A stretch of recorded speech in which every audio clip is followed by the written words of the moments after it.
What I've done is to say to the panel, they can have a little more than the 140 characters that you can tweet to me here on this screen at any time during this session. Though we have old-fashioned technology here, it's on a roller, so if I don't catch it, you may not have it fed back to you. I mean, I may not use it, but do tweet if you want to. But what I've said to them is they can have 2 minutes each to set out their stalls. Peter Bazalgette. John, thank you. In the 2 minutes that you've generously afforded me, which is more than you often give people, I know, so I should be very grateful, I want to make 2 very simple points. And the first is that in whatever circumstances somebody has given their personal data, they ought to be able to wipe it. I think of David Cameron, who wanted to wipe out that famous photograph of him in his Bullingdon pomp when he was at Oxford in the Bullingdon Club, and he actually got the copyright of the photograph withdrawn. Now, in today's generation, teenagers put so much of their personal data on Facebook. Can they wipe it? Anybody, in other words, who's voluntarily given up privacy should nevertheless be able to get it back again. I call that the tabula rasa principle, the clean slate. So whenever you've given your data to an organization, you should be able to get it back. And I don't think at the moment, as individuals, we can say that happens with confidence in a large organization. And the second point I want to make is whenever privacy is debated, I want to hear the people debating it talk about commerce and public benefit as well. In the National Health Service, personal data of patients is revealed because it leads to better health services. We give up data to our personal data to get services like targeted advertising, which actually gives us a better service when we're perhaps ordering media.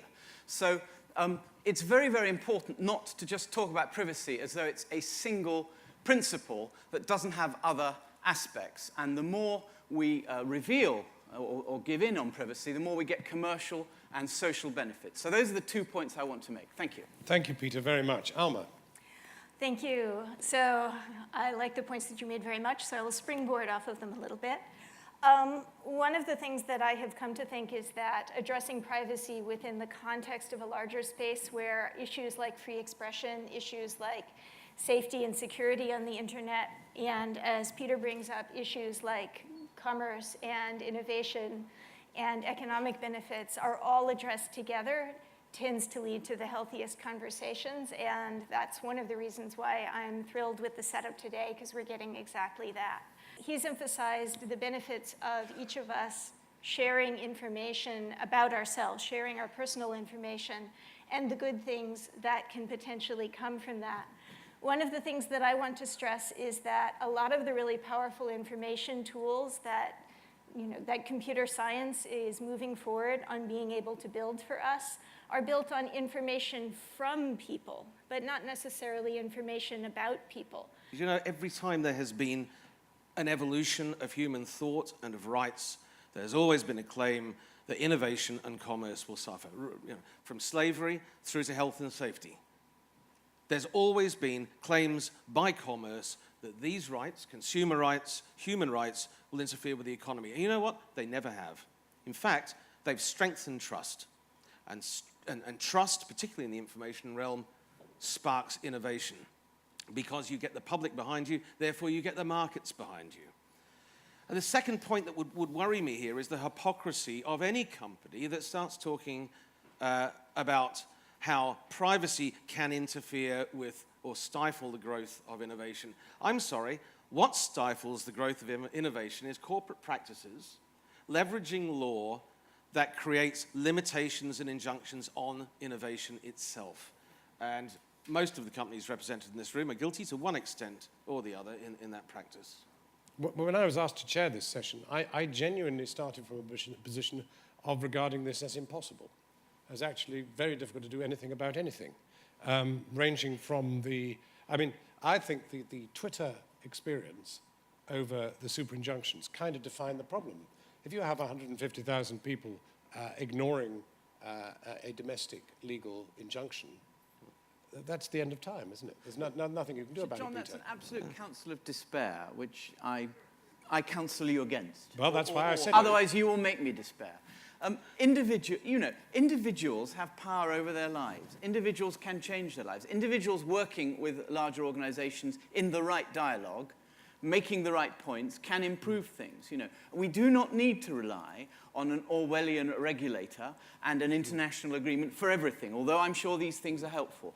So we have to accept there are limitations around these things, but if you can express your desire and actually implement it electronically without having to force a corporation to do it by phoning up a call centre for 42 weeks and a subject matter access request and all of the ridiculous processes they jump you through, by simply having yourself with tools that allow you to interact with these organisations at a data layer, at a process layer, you can implement your policy as an individual much more effectively. We don't need laws to make that happen. We just need a will. Just respond to this.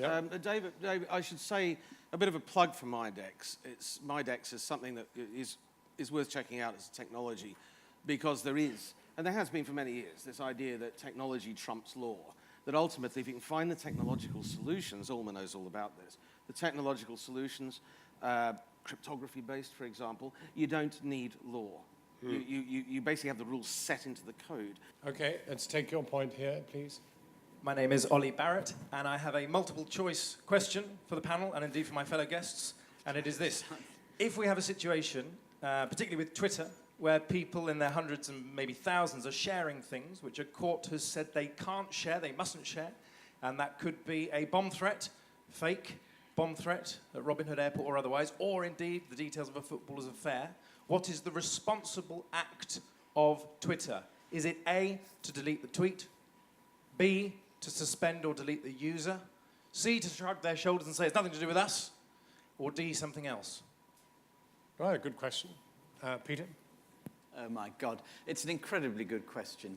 And in fact, it's one the courts are having to, they made their first attempt to consider, did they not, on Thursday, when a judge said it's not allowed to happen on Twitter. But he didn't give any idea as to how it could be stopped on Twitter, what he would do to Twitter if Twitter, whether Twitter had the mechanisms, say, to stop it, and so on. Does he even have the jurisdiction to do anything to Twitter? I don't know the answer. What I do know is that it's an incredibly important question, and that all our laws and all the discussion around privacy are based on old media, and new media completely subverts them, and the law is now a complete ass. Well, I think that actually requires of each of you only 1 minute to sum up your thoughts on where we go from here.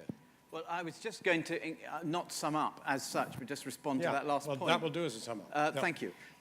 Which is that public interest is the key aspect. I don't know how many of you saw Hugh Grant arguing he deserved a right to privacy on Newsnight, but the thing they failed to define, or get him to define, or anybody else, was where public interest lies. The rights of the individual lie one side, and rights to privacy, and public interest lies on the other, and judges are now being asked, and always have done in a way, to draw the line.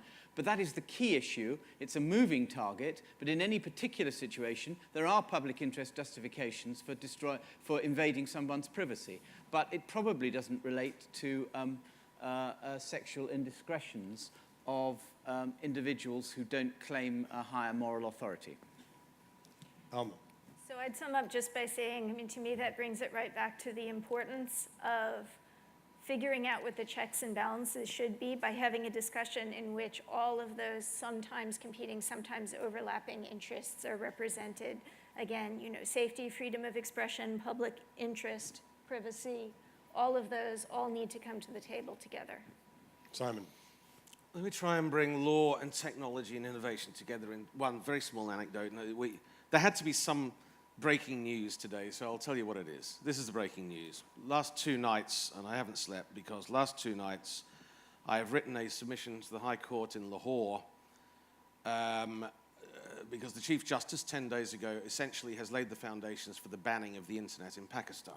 So I have now written a reasoned argument back to the Chief Justice saying that because a malicious person on Facebook creates a Draw Muhammad Day doesn't mean that the internet should be banned in Pakistan. And I tried to argue that because there is an obligation in the Constitution and in the Quran to spread the teachings of the Holy Prophet, and because that has always been taken seriously by Pakistan and by the followers of Muhammad, that in fact there is a greater sin created by banning the internet. Now, the interesting part of all of this argument is that I'm saying Every few years, there is a technological innovation which is regarded by some people as abhorrent and by others as an opportunity. And this started with flat papyrus, has gone through the Gutenberg press, the printing press, right the way through to the photocopier, the fax machine.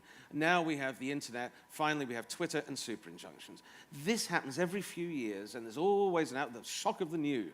Reality, as the High Court of Pakistan hopefully will talk about tomorrow, is that this is yet another example where there is a shock of the new, but a great opportunity to promote individual rights, freedoms, and information.